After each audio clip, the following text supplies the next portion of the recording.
La communauté internationale en front uni contre l'État islamique. Réunie à Paris pour une conférence sur la sécurité en Irak, elle a promis de soutenir par tous les moyens nécessaires, y compris militaires, la lutte de Bagdad contre les djihadistes. L'État islamique contrôle 40% du nord de l'Irak, mais aussi un quart de la Syrie. La conférence de Paris a également été l'occasion d'aborder le dossier ukrainien alors que le cessez-le-feu a du plomb dans l'aile. Avec 6 civils tués, dimanche a été la journée la plus meurtrière dans l'est du pays depuis le début de la trêve. Séparatistes et autorités ukrainiennes se renvoient la responsabilité de sa violation.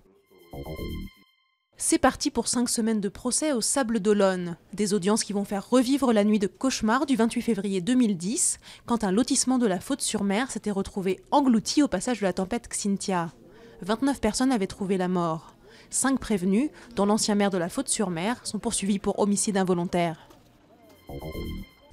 Début d'une semaine cruciale pour l'exécutif. Mardi, Manuel Valls affrontera un vote de confiance délicat à l'Assemblée nationale.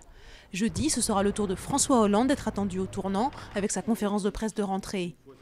Le Premier ministre a récusé lundi des propos que lui prêtait le journal Le Monde, disant que le gouvernement a été foutu si la situation ne se renversait pas dans les prochains mois. C'est une petite révolution dans le monde de la télévision en France.